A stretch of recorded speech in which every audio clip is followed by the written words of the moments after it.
Hello and welcome to the Driver of the Weekend video for the British Grand Prix. This is the series in which my whopping great big data algorithm decides the overall driver of the weekend based on around 28 or 29 different categories. For a full explanation of exactly how this works, I'll pop a link to a playlist in the card in the corner. We'll also be comparing the outputted data algorithm ranks to my opinion ranks that I produced on Sunday, and then also to your average audience ranks as well, following the link in that video that was released on Sunday. Make sure to get involved and say what you think in the comments down below. But without further ado, let us jump on into the driver of the weekend video for Silverstone, and we'll briefly just take a look at the practice driver of the day. Now, this isn't overly relevant to the overall driver of the weekend category as it only accounts for just 2%, but it is interesting to see who is performing well.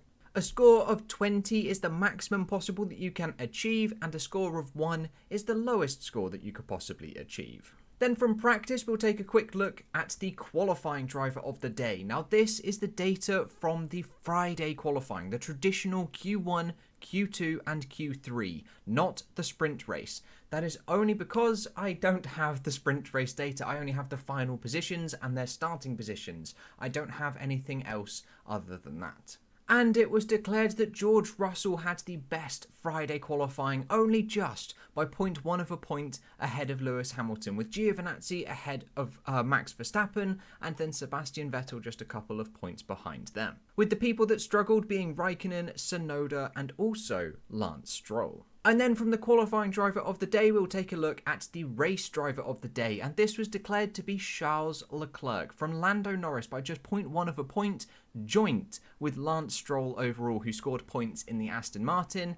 And then about half a point, 0.6 of a point behind that, is race winner Lewis Hamilton. We then have Max Verstappen splitting the difference on 10 in the middle, with the people that struggled in this race being Ricciardo, Sainz, and Vettel. And now, in order to work out the overall driver of the weekend, we take 2% of the practice scores, we take 28% of the qualifying scores, and we take 70% of the race scores. We mush them all together, and then we end up with this order on screen. Lewis Hamilton was declared the driver of the weekend for the British Grand Prix, scoring 14 out of 20, closely followed by Charles Leclerc and also George Russell and the other home hero, Lando Norris. The three Brits in the top 4 for this weekend. Then came Fernando Alonso, Max Verstappen and Lance Stroll joint on the same amount of points, closely followed by Esteban Ocon and Pierre Gasly. Followed then by the two Alfa Romeos, the two Haas cars with Nikita Mazepin ahead of Mick Schumacher, then Nicholas Latifi, Valtteri Bottas, Sergio Perez, Daniel Ricciardo, Carlos Sainz, Yuki Tsunoda and Sebastian Vettel. Now, like I said, feel free to let me know of what your opinions are of these ranks down in the comments below.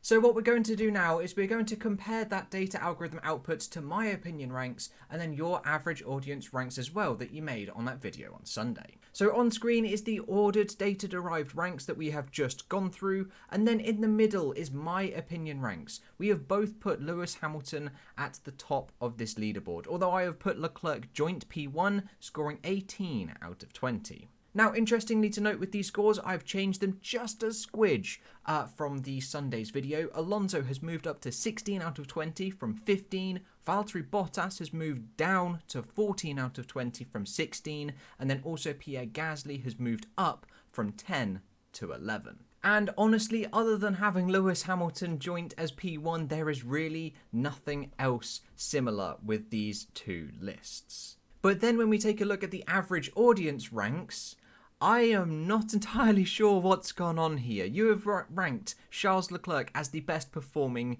driver this weekend. And interestingly, 19.5 for the audience ranks is the highest score that you guys have ever given this season. With Fernando Alonso being rated as P2, scoring 17.5, then Lando Norris P3, Carlos Sainz and Daniel Ricciardo all above Lewis Hamilton, who you guys rated as a 14.8, joint with Valtteri Bottas. Then Max Verstappen was just behind them on a 14.5, joint with George Russell. And again, there is literally no similarities whatsoever. So for the first time this season, there isn't really anything that I can compare. They're all completely different.